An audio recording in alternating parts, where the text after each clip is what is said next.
Hello everybody and welcome to this lesson on substance misuse. We're going to talk today about various types of substances, including alcohol and drugs, that are commonly misused or are very dangerous to misuse. What substances commonly get misused? Generally speaking, alcohol is one of the most commonly misused substances, as well as tobacco. Prescription drugs, which you might find surprising, are often misused, whether people are misusing their own prescription drugs or they're using prescription drugs that have been prescribed for other people, which can be extremely dangerous. Street drugs and harder drugs that we'll talk about in this lesson are also substances that get misused. Which one of these is usually the first substance to be misused among youth? Surprisingly or not, it is alcohol. So what causes people to turn to drugs or alcohol? Perhaps they consider their use of it to be recreational, or perhaps they have quite a serious addiction to drugs or alcohol. Generally speaking, there are a few different factors that cause us to turn to drugs or alcohol. Temporary relief from problems, whether that's problems at work, in life, financial problems, stress, relationship problems. General stress relief, having fun, partying, peer pressure, especially among youth, media influence. With smoking and alcohol in particular, these are legally obtained substances, and there's an incredibly huge market for promoting these substances. Both the alcohol and tobacco industries spend millions and millions of dollars each year in Canada and billions in the United States promoting and targeting different groups to buy those products. So we're going to talk about the facts. We're going to look at some ways to recognize different drugs, the consequences of using them short-term and long-term. How a substance will affect you, particularly with alcohol, depends on your body weight. People with a larger body mass will be affected somewhat less than somebody with a very small body mass. The type of drug, okay, whether it's a stimulant drug, a depressant drug, a narcotic drug, is going to affect you differently. The amount, the quantity that you're using or drinking is going to affect us, as well as your overall health and nutrition. Somebody who has medical conditions, for example, and uses a particular substance could be at serious risk of a medical complication or even death. Let's talk a little bit about alcohol first. Again, one of the most commonly misused substances that there is. Alcohol is a central nervous system depressant. It's a depressant drug, which means that it affects your brain a lot like an anesthetic does. If you've ever gone in for surgery and you've had to have an anesthetic to put you to sleep, alcohol is in that same family of drugs. It's very quickly absorbed in your bloodstream because it requires no digestion. So people will feel the effects of alcohol quite quickly after consuming it. What is binge drinking? You might think binge drinking is when you go out on the town and drink the entire evening. Well, binge drinking by definition is actually 5 or more drinks in one sitting. And for some folks, that might be what they would consume in an hour or 2 hours, or maybe over several hours. It can put people at risk for some serious and negative consequences, including alcohol poisoning. Engaging in risky or activity that you might not have wanted to do, but once you've had enough drinks, your judgment is impaired. Physical injuries as resulting from lack of coordination, as well as other types of effects that alcohol has on us that might make us more prone to being injured. Well, what are the short-term effects? Less cautious, impaired judgment, vision is affected. You may have heard the expression that somebody who's had too much to drink is seeing double. Your vision can be affected, blurry vision. And so our vision is one of our senses, as well as hearing. Even our touch is impaired. All of our senses are impaired when we are consuming alcohol. We're less alert, slower reaction time. These are different effects of using a depressant in general, exaggerated reactions, memory impairment, having difficulty remembering something, and the sense of false confidence. This is where injuries often happen, is people feel like they are capable of doing a little bit more than they physically are able to do. What are the long-term effects of alcohol use? Somebody who's been misusing alcohol for a long period of time is at a very high risk of liver disease, cirrhosis of the liver. Our liver purifies all of the different substances that go through our body, and drugs and alcohol are particularly hard on our liver. Brain damage is a long-term effect of alcohol misuse. Many kinds of cancer, one of the more common types being the cancer of the esophagus. Your esophagus is the tube that runs from your mouth all the way down into your stomach. Increased chance of stroke or heart attack. And stomach ulcers is, again, that alcohol going through your stomach can be very hard on the lining of your stomach, which can lead to ulcers in the stomach, and in some cases bleeding ulcers. Drinking and driving. This is a topic that's related directly to alcohol and specifically binge drinking. In Canada, 33% of alcohol-related accidents or crashes involved youth under the age of 25, which is a very disturbing fact. That means that a lot of young people are making very bad decisions about operating a vehicle after they've been drinking. Impaired driving does not just involve alcohol. Any drug, by definition, that impairs your coordination, concentration, perception, and reaction time is a drug that you could be charged for using, and you would be charged for impaired driving. The next substance that we'll talk about that's commonly misused is marijuana.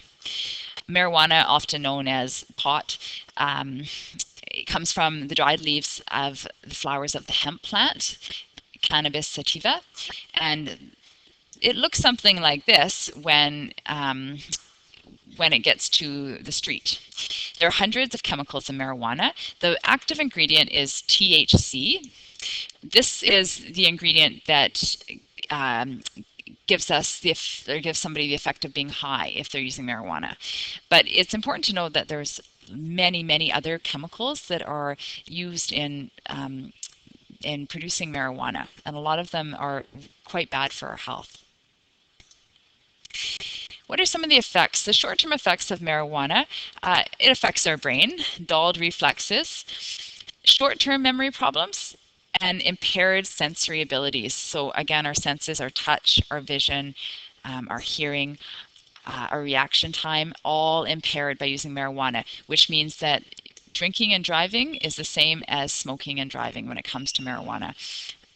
Still, impaired driving would be defined as somebody who uses marijuana and then gets behind the wheel of a car. Long-term effects of marijuana use include some structural damage to parts of the brain that are associated with learning and memory. Somebody who has been misusing marijuana for a long time may have difficulty learning new concepts as well as remembering things that they already knew. Possible immune system damage, which then makes a person more susceptible to becoming sick. And when they do get sick, they have a weakened immune response, which means that they get very sick from things like a common cold. Damage to the lungs and the respiratory system as a result of inhaling marijuana. And again, here is an emphysemic lung, somebody who has emphysema compared to a healthy lung. And you can see that it's very similar to the types of effects on the lungs that somebody who has been smoking tobacco would encounter. The next category of drugs that we're going to talk about is depressants. This includes alcohol, but we're going to look at some drugs that are known as depressants. One of these drugs is Rohypnol, and the other one is GHB. Both of these drugs are considered depressants, and they have severe effects when mixed with alcohol. They're often called party drugs, and when people are partying, they may choose to use them while drinking alcohol. The effects are severe. They include unconsciousness as well as amnesia, and in some cases it could include coma or death. Depressants such as rohypnol and GHB have also commonly been termed the date rape drugs. These drugs they can be in powder or liquid form, and they are colorless, so we can't see them.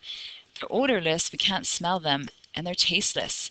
We can't taste them, which means that if somebody's drink had been injected or had GHB or Rohypnol added to it, there would be no way for that person who's drinking the drink to know that their drink had been drugged. So this is a very serious problem in the Lower Mainland as well as all over Canada.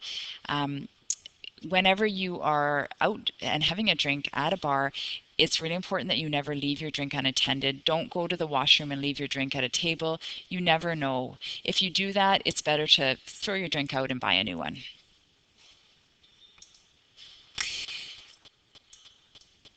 Another depressant drug known as ketamine has become more and more popular over the last 10 years. Its nickname is Special K. Can come in a powder form. It can also come in a liquid form. And it's actually an animal tranquilizer that can be obtained through veterinary hospitals. It's used on large animals such as horses and other farm animals. And it's very, very dangerous. On the street, there is no way to ensure the quality of a drug that you are buying. And vitamin K or ketamine in particular can have all different varying degrees of purity on the street. There's no way for drugs like this to be monitored. If you see somebody who is exhibiting any of the short-term effects of a depressant, it's really important to get the medical attention right away. What are some of the short-term effects? Somebody who has been drugged or is using a depressant drug will have impaired judgment and incoordination. Often they act as if they're drunk.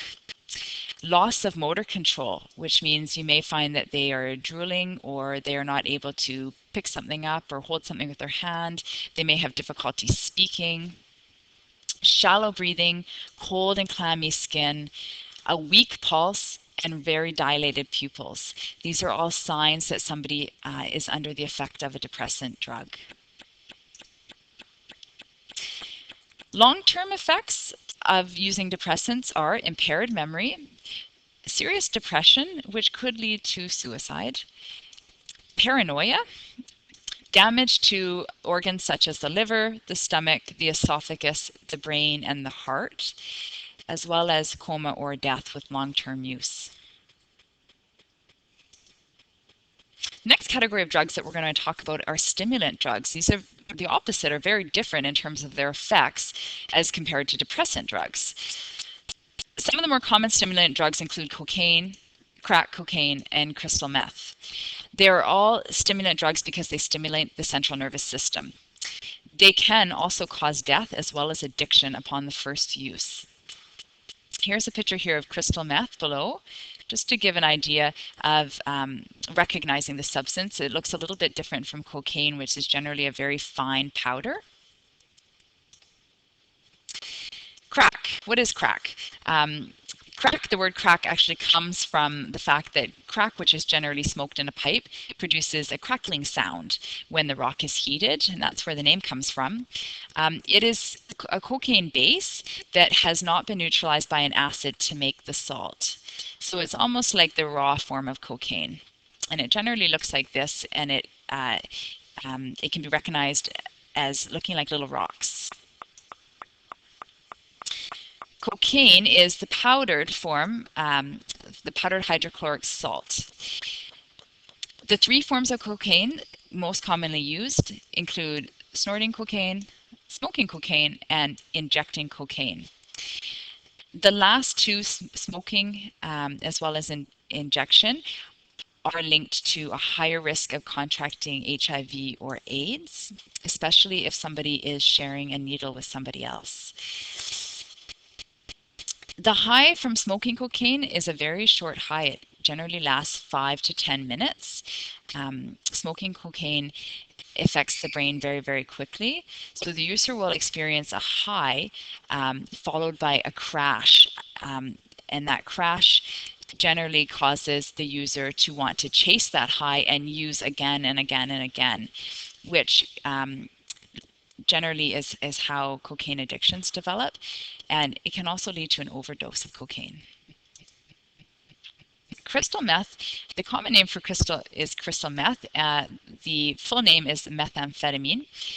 Some other common names: meth, chalk, ice, crystal, crank, or glass. These are all common street names for the drug. Crystal meth has become very popular and very inexpensive because it can be made very cheaply using over-the-counter materials, which means that just about anybody that has the equipment to produce the drug can produce it, and it becomes very accessible on the street. The abuse of crystal meth is a serious problem, and the use of this drug is on the rise, particularly in urban city centers such as Vancouver and among youth living on the street. All stimulants, all of the stimulants that we've just discussed, cocaine, crack, and crystal meth, the short-term effects include, in small doses, a euphoric, pleasurable feeling due to the release of dopamine in the brain. Dopamine is one of our neurotransmitters in the brain that allows us to feel happy. And the release of that in our brain gives us this euphoric feeling of pleasure, that is usually the feeling that users will chase and try to get back. Increased confidence, improved efficiency, heightened awareness, loss of appetite. Some people form addictions to drugs such as cocaine because it's associated with weight loss. Increases in heart rate, increases in blood pressure, and increases in our breathing, so more rapid breathing. In very large doses, an irregular heartbeat would be an effect of the drug, blurred vision, fever, seizures, uncontrollable twitching, collapse, and in the case of a large dose, which leads to an overdose, death. Using a stimulant drug with a depressant such as alcohol, cocaine and alcohol together form a product called cocaethylene. Cocaethylene is not a drug that you can purchase. It is produced in your liver by mixing these two substances together. Cocaethylene is associated with a greater risk of sudden death, so mixing cocaine and alcohol together can be extremely dangerous. Some of the long-term effects of using stimulants: possible addiction, in fact, almost guaranteed addiction. Loss of sleep, malnutrition, sores that can develop on the face, usually as a response to a weakened immune system, disease, lung disease and heart disease, increased risk of contracting HIV or AIDS, as well as other infections by using non-sterile needles. Somebody who is misusing stimulant drugs and isn't using them intravenously, using a needle to inject it, if they become desperate to get a fix, could use a dirty needle or share a needle with somebody else. Suicide and violent death are also long-term effects of using stimulants. That ends our presentation today on different types of substances that are commonly misused in our society. Please carry on to the next assignment, where you're going to do a little bit more research on a drug that you believe is commonly misused or that you might want to find more information about. Thank you very much for joining me today. Bye for now.